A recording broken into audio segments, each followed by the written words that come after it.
Hola, muy buenas tardes. Mi nombre es Felipe Ortiz y pues ¿quién es Felipe Ortiz, no? ¿Y por qué estoy acá? Yo tengo 36 años, soy de la Ciudad de México, pero realmente me considero yucateco porque llevo 22 acá. He vivido en diferentes ciudades de la República, como Villahermosa, Campeche, Puebla, Monterrey, Ciudad de México, hasta que llegué a Yucatán. Y digo soy yucateco porque ya le voy a los leones, como cochinita, papazules, relleno negro y todo esto me encanta. Y soy un apasionado por México. Si a mí me preguntan ¿por qué trabajas todos los días y por qué te levantas?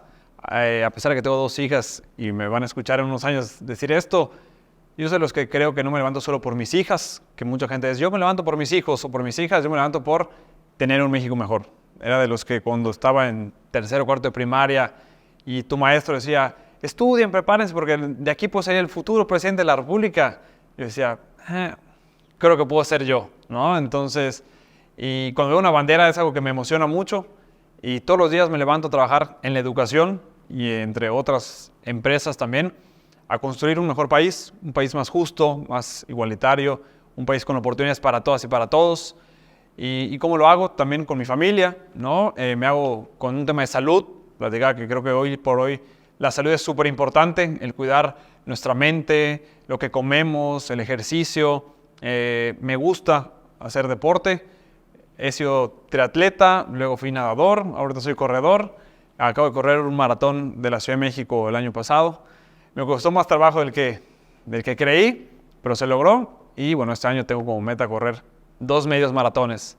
Tengo 2 niñas, Fer y Dani, que lo cual me ha venido a sí cambiar mi vida porque vaya que es complicado ser papá, o sea, los que son papás sabrán que no es tan fácil como uno cree, ¿no?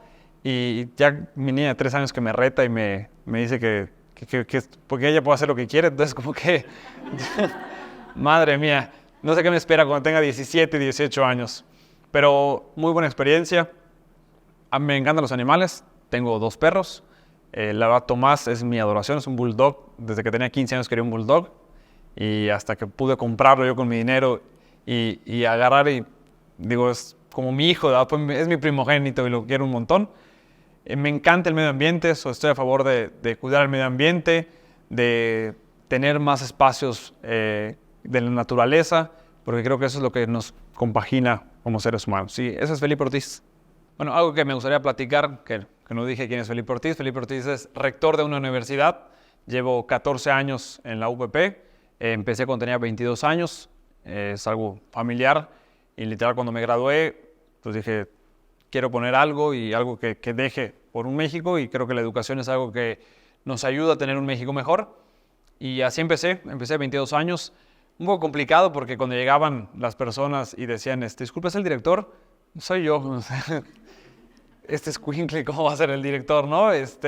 O llevaban los currículums los maestros y, oye, ¿en qué momento me va a contactar el director académico? También soy yo, ¿no? O sea, porque pues al final de cuentas éramos Jerry y yo que veíamos todo. Entonces sí fue un reto el tema de educación, pero bueno, ya vamos 14 años en la universidad.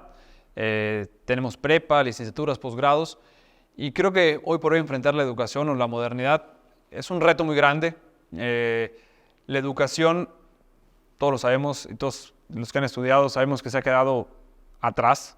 Seguimos teniendo las mismas aulas, la misma forma de enseñar que hace 50 o 100 años, un salón cuadrado, con sillas, con un pizarrón y un maestro adelante que creemos que te tiene que dar todo, ¿no? O sea, cuando eres alumno, me mandan las diapositivas, me mandan la información y cuando alguien se va a trabajar, le dices, oye, investiga, ¿no? Entonces, como alumno, creemos que todo nos lo van a dar. Entonces, creo que la educación afronta muchos obstáculos y también mucha barrera por un tema social, ¿no? Al final de cuentas, la educación la hacemos las personas. Entonces, también, cuando les pasó de pandemia de irte a trabajar home office, no se va a poder. Entonces, cambiar la educación, que sean salones distintos, la forma de enseñar distinta, ha costado mucho trabajo, sin embargo, creo que es necesario. Un reto es también las autoridades, ¿no? Porque al final de cuentas, Las autoridades son las que nos dictan cómo tenemos que dar una clase, cómo tenemos, bueno, no tanto darla, sino los contenidos, cómo tiene que ser un aula. Entonces eso pues ha causado muchos retos, ¿no? Sin embargo, considero que tenemos que ir rompiendo esas barreras porque la educación tiene que sí o sí cambiar, porque la verdad el mundo es otro de hace 50 o 100 años. Yo soy de los que estoy súper a favor de usar ChatGPT hasta para hacer un ensayo. O sea, hay mucha gente, los maestros, ¿no? Los directores, no, va a haber plagio, qué horrible. Yo soy la idea de que, a ver, ChatGPT está, ¿lo vamos a eliminar? No. ¿Qué tenemos que hacer? Enseñar a nuestros alumnos o a nosotros cómo realmente usar ChatGPT para bien, ¿no? Cómo no plagiar y no que ChatGPT te haga todo un resumen o un ensayo, sino cómo poder investigar, cómo poder analizar, cómo poder utilizar estas herramientas que nos van a ayudar a la vida diaria. Voy a hacer algo que no sé si esté bien, pero voy a dar clases otra vez en esta semana en maestría y precisamente ayer entré a ChatGPT y le dije, ayúdame a hacer mi planeación. O sea, entonces a lo mejor muchos maestros dirán, no manches, la verdad, ¿por qué lo haces? ChatGPT, oye, hay que utilizarlo. A ver, la clase la voy a dar yo, el valor agregado lo voy a dar yo. Pero claro que puedo utilizar ChatGPT y otras tecnologías para mejorar la forma de dar clase, ¿no? Entonces yo considero que es algo que tenemos que adoptar, que es algo que no podemos patear o rechazar, es algo que nosotros como personas tenemos que acostumbrarnos y al contrario, enseñarle a los alumnos, a las personas, cómo utilizarlo para bien. El tema lo acabas de comentar, yo algo que critico mucho cuando nos fuimos a pandemia y es voy a dar una clase en línea, pero se dan cuenta era lo mismo. ¿No? Era la pantalla, un maestro hablando y 20 caritas en Meet o en Zoom escuchando, nada más. Entonces realmente no cambiábamos nada. Entonces tenemos que adoptar esa tecnología para hacer cosas mucho más dinámicas, mucho más entretenidas y que realmente la gente quiera aprender. Eso es lo que tenemos que lograr.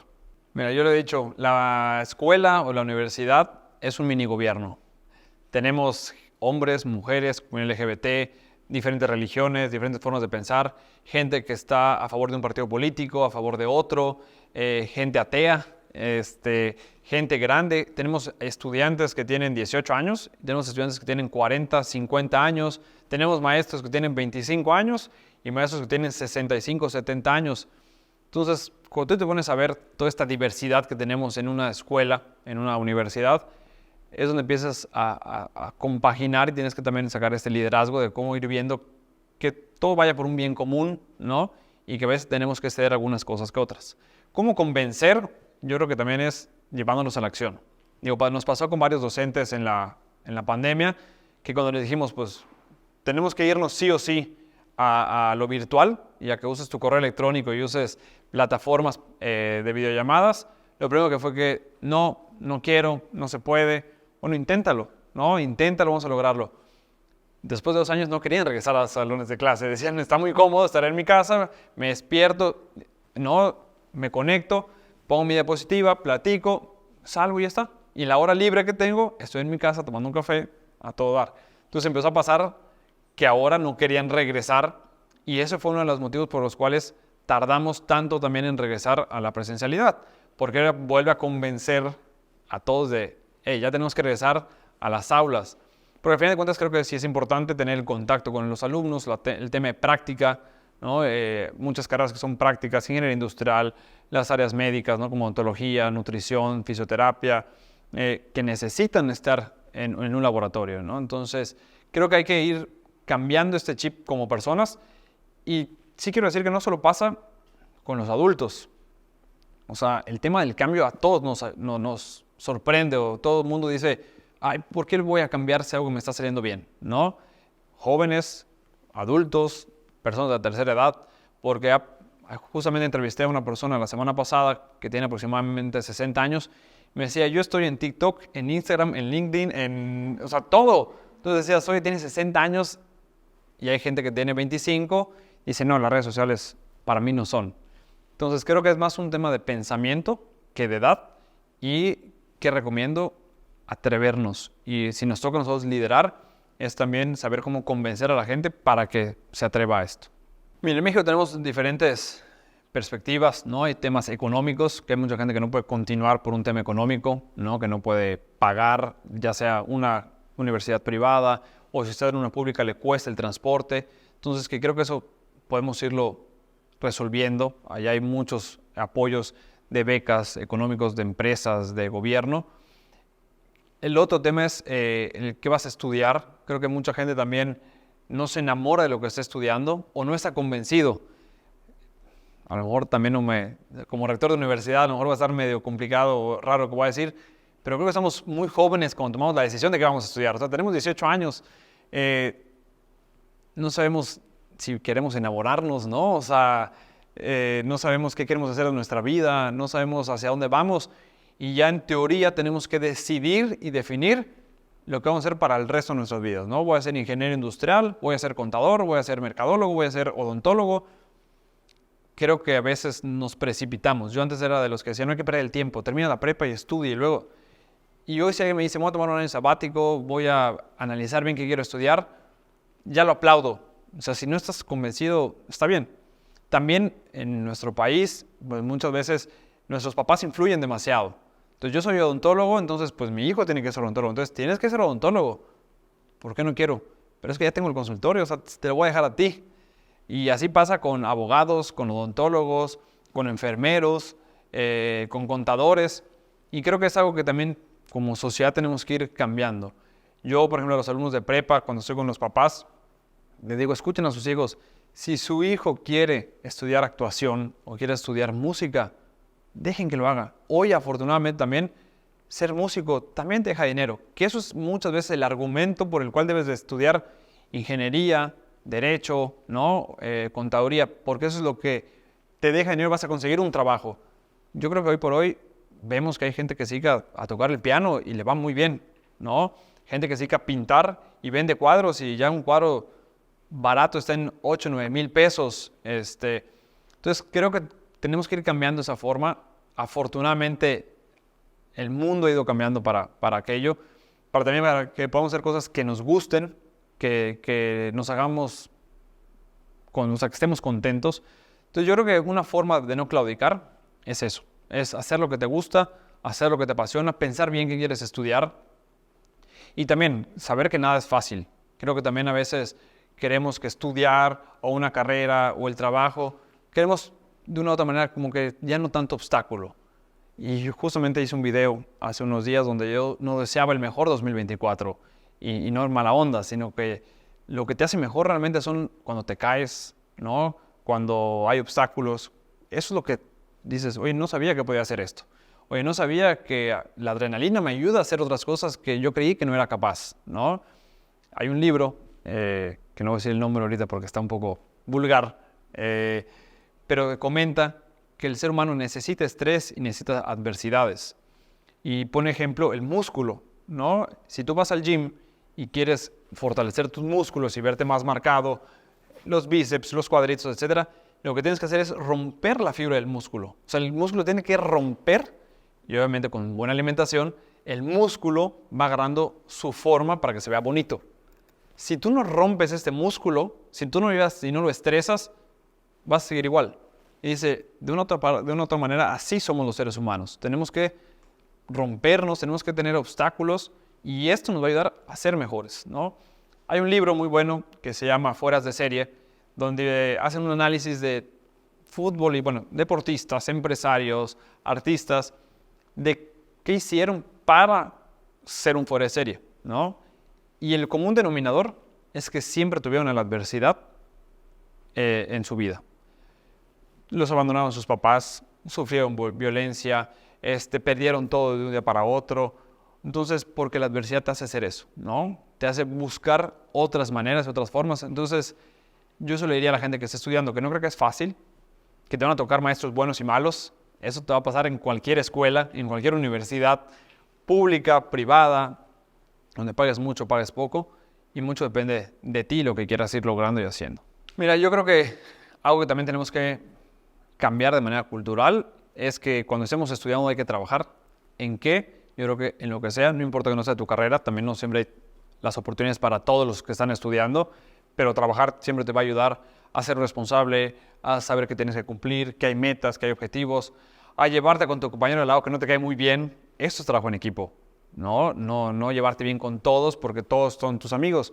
En el trabajo y en la vida no todos son tus amigos, pero hay que aprender a trabajar con ellos, ¿no?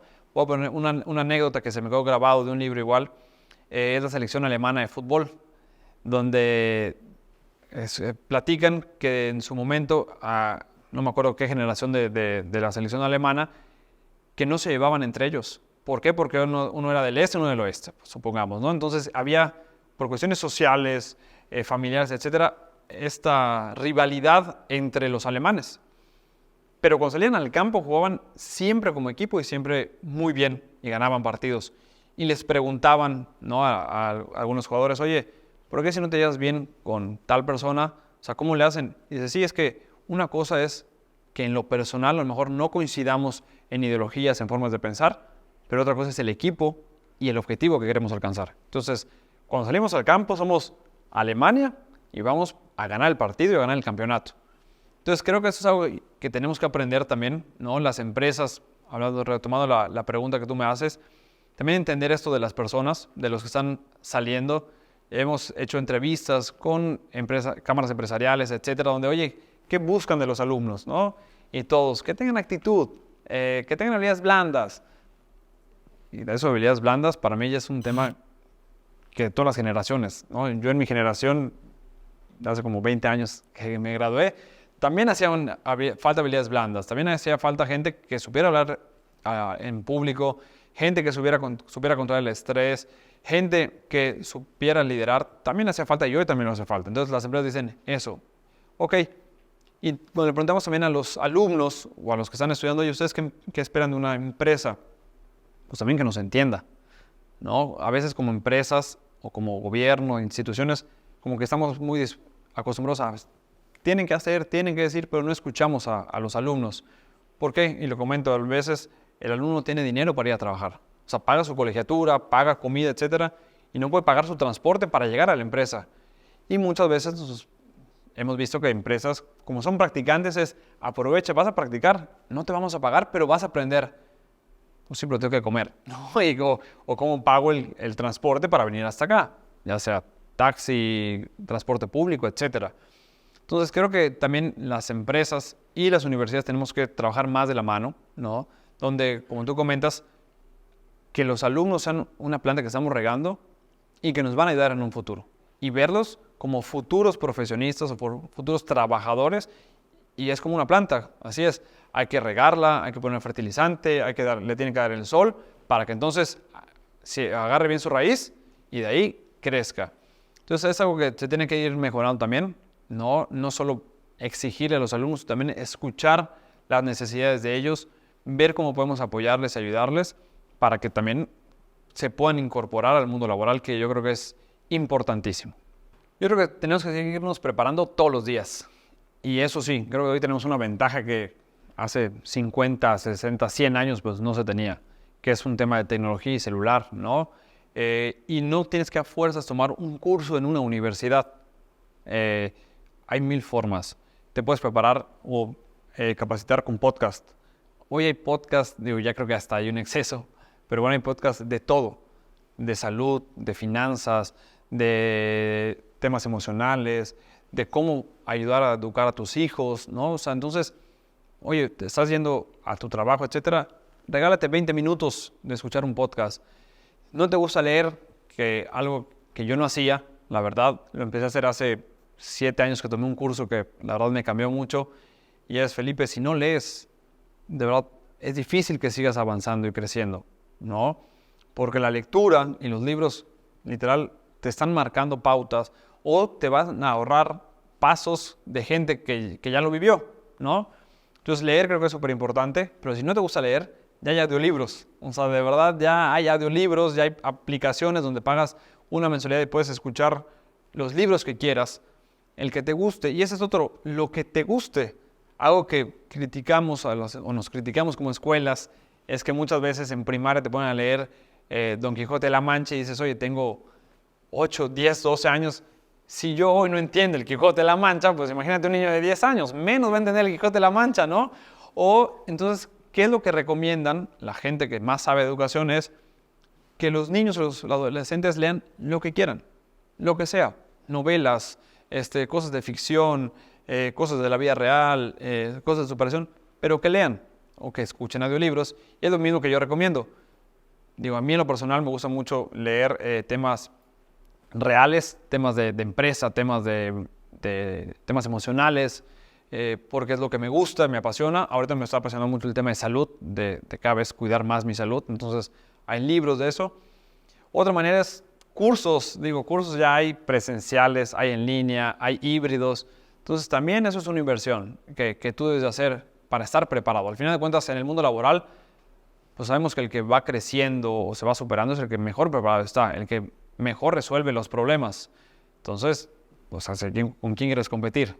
Y al fin de cuentas, creo que es mucho más entretenido platicar con alguien que sabe que con alguien que no sabe, ¿no? Cuando hay una plática entre las posadas, entre amigos, oye, estar platicando con alguien que sabe lo que está pasando, que sabe lo que habla, o te cuenta de novelas, o te cuenta y no novelas de televisión, sino novelas, literal, libros, etcétera, es entretenido y de eso vas aprendiendo. Entonces yo creo que es algo también que es súper importante, seguir aprendiendo. Yo creo que las universidades para allá van. Las universidades van para ya no tener solo una carrera y que tú pagues tu carrera y ya está, sino que como universidades podamos brindarte información continua y que tú estés preparándote en el tema que sea, ¿no? Oye, tú trabajas ahorita en una inmobiliaria, trabajas en una gasolinera, trabajas en una desarrolladora, trabajas en una universidad, en una consultoría, ven a la universidad y sigue preparándote y tomando cursos para que puedas desempeñar bien tu trabajo. Buenas tardes. ¿Qué libros recomendarías leer, por ejemplo, para iniciar en la lectura? Supongamos que alguien que no está muy acostumbrado, ¿qué le recomendarías? Mira, primero leer literal lo que te guste. O sea, por ejemplo, a mí un libro que me cambió se llama Cómo ganar amigos e influir sobre las personas. Me lo recomendaron, al principio dije, yo tengo amigos, ¿no? Porque creemos que es como literal cómo hacer amigos y compadres. Y no, va mucho más allá de cómo relacionarte con las personas, cómo entender a las personas, que creo que para mí es un libro que todos deberíamos de leer. Si te abre la mente y dices, mira, porque a veces discutimos cuando no tenemos que discutir, ¿no? Sí. Entre otras cosas. Ese es un buen libro. Otro libro, la verdad, que a mí me cambió, es un libro que se llama Depende de ti, de Maru Medina, yucateca. Es un libro que me hizo aterrizar muchas cosas y dejar de ser víctima, porque muchas veces somos víctimas. Y víctima me refiero de, yo haría mejor si pasara esto, o yo no fui el culpable de lo otro. Y cuando te das cuenta dices, bueno, pues sí soy víctima y yo sí fui parte del problema, ¿no? Y no busqué una solución. El otro libro que te digo, que bueno, ya lo voy a decir, se llama El sutil arte de que te importe un carajo. Es el que habla el tema del músculo, sí. También ese es muy bueno. Y algo que yo he escuchado en los podcasts, en la gente que lee, etcétera, que a mí me pasaba, es si no te gusta un libro, también déjalo. A veces como que era ya lo empecé, ahora hasta que no lo termine, no puedo dejar de leerlo, entonces te pasas un año leyendo un libro, porque pues tienes que esperar a ¿cómo se llama? A que esté bueno. O, sí.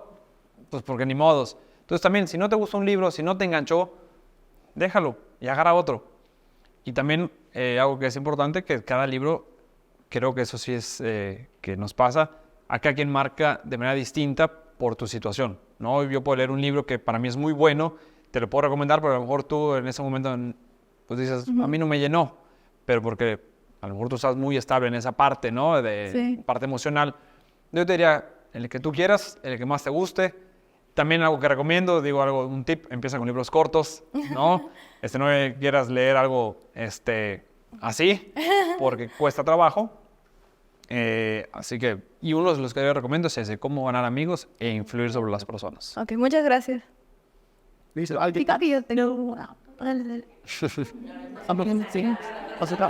Sí. Hola, ¿qué tal? Buenas tardes. Oye, una pregunta importante y hablamos en el caso de lo que tú mencionabas al inicio de tu plática, ¿no?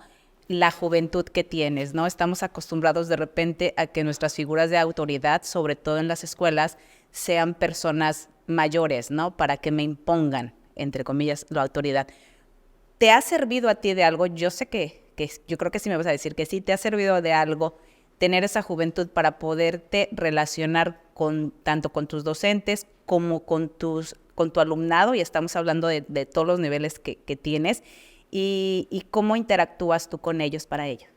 Sí, sí me ha servido. Al principio fue muy difícil, de verdad, tenía 23 años y y de verdad llegaban y, oye, tú eres el director, o sea, de verdad, ¿qué onda, no? Creo que uno, y para todos los jóvenes, es también un mensaje de, sí se puede, ¿cuál es lo primero? Créetela, o sea, y actúa como un director, ¿no? O sea, para empezar, pues mentí un poco en mi edad, decía que tenía como 26, y me la creía, entonces quiere decir me había golpeado, pero, o sea, que creo es importante creértela y decir, oye, si soy un director, tengo que parecer un director, ¿no? Pero el ser joven creo que sí te ayuda, pero más que, repito, creo que ser joven, creo que es la actitud, es un tema de cómo ves la vida, ¿no? De cómo acercarte a la gente, cómo de escuchar. Algo que considero súper importante es escuchar, ¿no? No tomar partido, no tomar las cosas personal, escuchar a los jóvenes, escuchar a los adultos. Platicaba hace rato, yo soy de los que cree que criticar un poco a esta generación de cristal, o los jóvenes, ese como son ahorita, o los alumnos, no está bien, porque cuando nosotros fuimos alumnos, también habían alumnos de cristal, también alumnos que se quejaban de todo, también habían alumnos flojos, también habían alumnos que cumplían al 100%. Entonces, escuchando, te das cuenta que no es un tema de generación, mucho es un tema de actitud. Entonces, sí me ha ayudado el ser joven, pero también pues también me ha perjudicado a veces, me ha pasado muchas veces que creímos que iba a llegar un viejito, ¿no? Entonces, el rector creímos que iba a ser un viejito, pero buenas tardes, buenas tardes. Y repito, el platicar, el saber, el leer, el saber qué está pasando en el mundo, para mí es muy importante, por lo mismo que yo tenga la credibilidad hacia los demás, ¿no? Y creo que es algo que cada quien va marcando por sí solo. Gracias. Hola, ¿qué tal? Buenas tardes. Bueno, tú que estás en el tema de educación, me gustaría preguntarte ¿qué opinas respecto a las finanzas personales? Yo sé que, y siempre a veces lo mencionamos, que son temas que no nos enseñan en la escuela y que son súper importantes. Entonces, ¿tú considerarías que es importante tener esta materia en la escuela?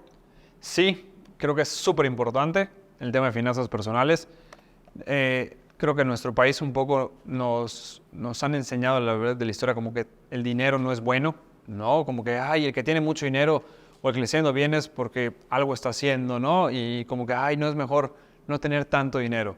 Entonces le ponemos, o sea, hasta decir, me está yendo muy bien, algo que yo me empecé a dar cuenta cuando leí el libro de Depende de ti, es decir, ustedes pregunten a la mayoría de los mexicanos cómo te va y casi todos decimos, ahí voy, más o menos, espero que sea mejor. Oye, si te fue muy bien, dime, fue muy bien, tuve muchas ventas, estamos creciendo, pero no, como que tendemos a siempre ahí vamos, espero que el 2024 sea un mejor año. Le tenemos miedo, ¿no? Entonces creo que ese es un tema importante que hay que hablar. Es un tema que también, ahí sí es un tema de generación. Si tú vas con los alumnos ahorita y le dices, les voy a dar un curso de finanzas personales, lo primero es, ¿para qué? ¿No? Eso no me sirve. Yo quiero aprender solo sobre mi carrera, ¿no? Y cuando pues, se gradúan y ven que el odontólogo también tiene que pagar y tiene que invertir, entonces dicen, no lo vi en mi carrera. Pero hablando de lo que platicamos hace un rato, también es nuestra forma de enseñarlo, también de tener gente que lo enseñe de una manera distinta, ¿no? Nosotros sí tenemos, no maestras, pero sí tengo 2 o 3 personas que nos han dado cursos de finanzas personales para los colaboradores, para los alumnos, y sí te enamoran cómo te lo vende, cómo te lo dice. Y creo que eso es muy importante, porque al final de cuentas creo que no solo es el contenido, sino cómo te lo transmiten.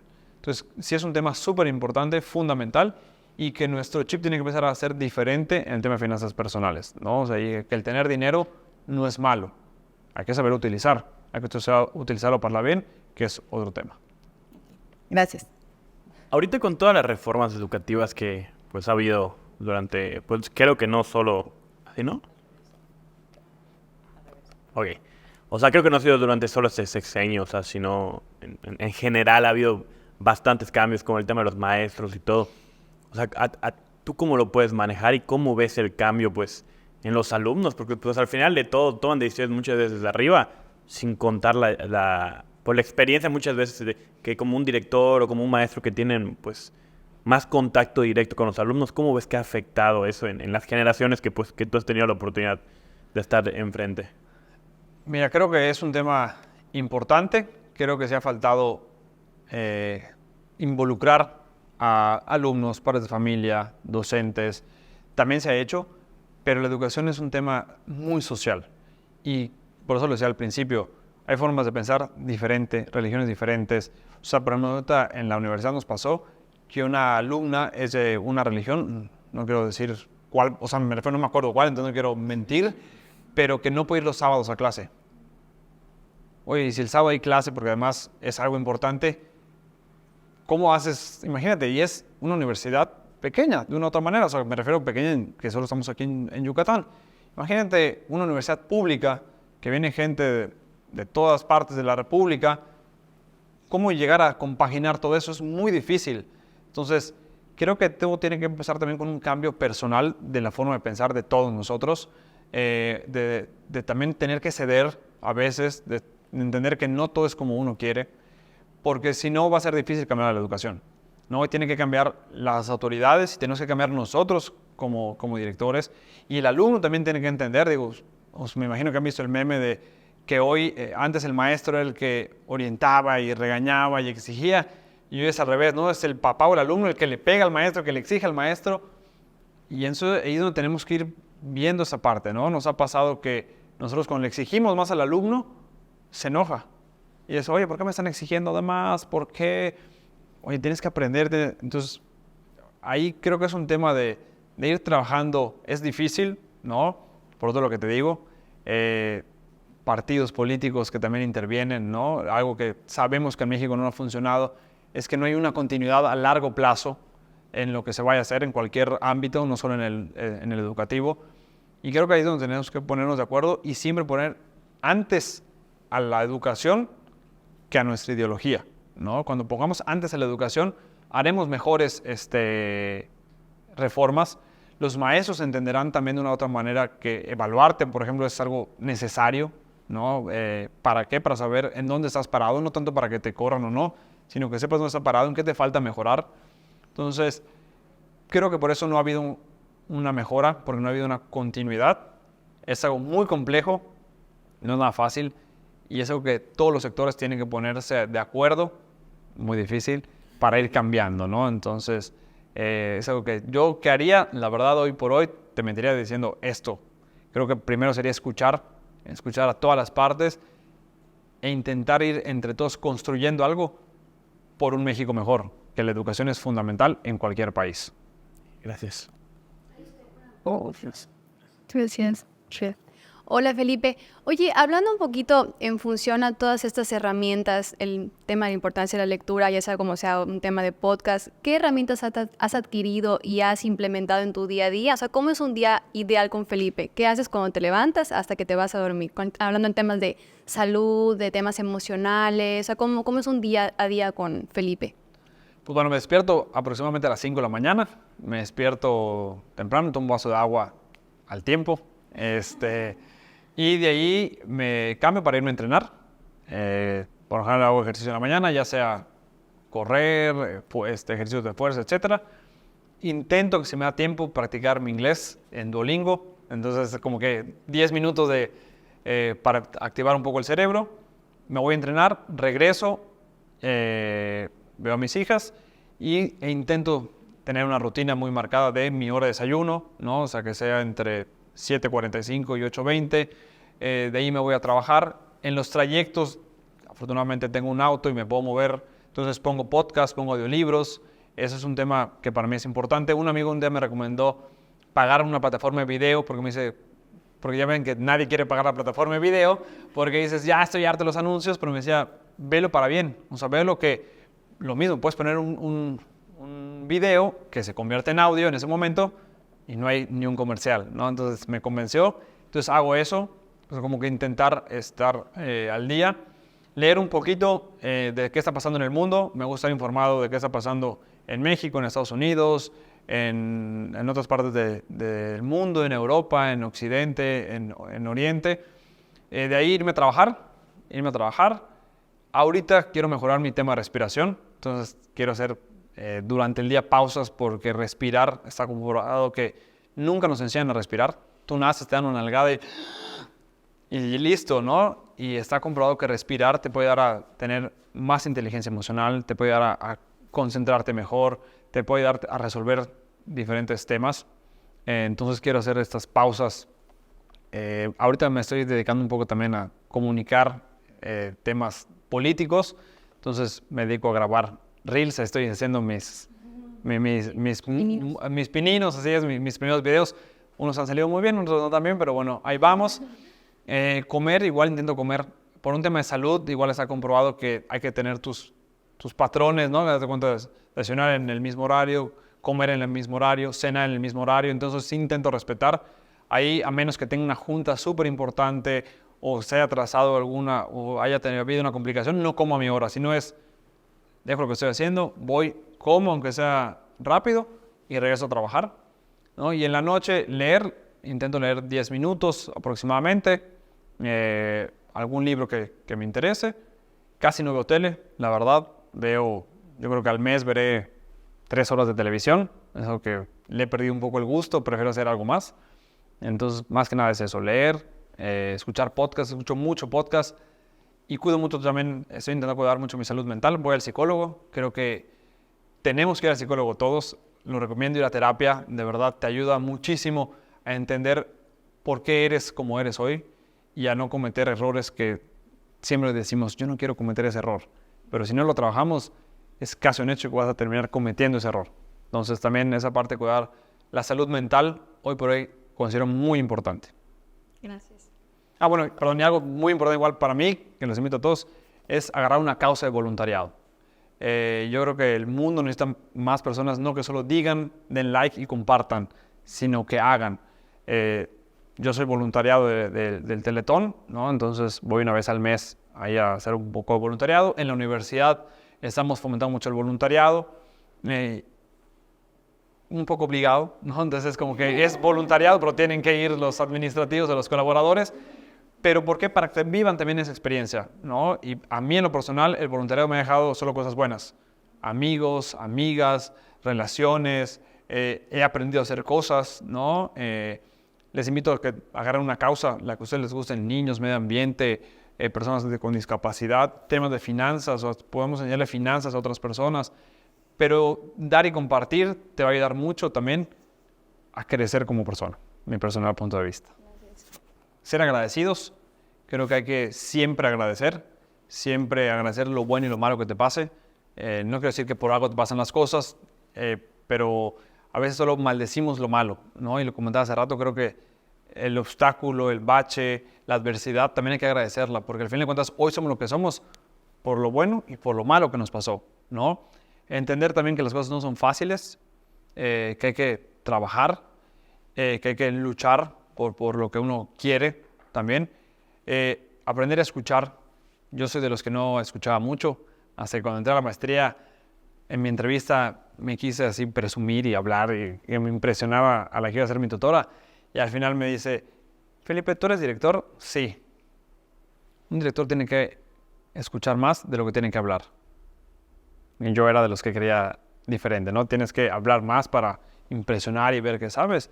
Me decía, no, escucha un poco más. Entonces, y creo que hoy por hoy nos falta escuchar más, y no solo porque hablemos, sino porque tenemos mucho ruido. El celular, las redes sociales, no queremos estar solos, y es muy importante, ¿no? Entonces, yo creo que aprender a escuchar y aprender a escucharnos también, que cuesta mucho trabajo.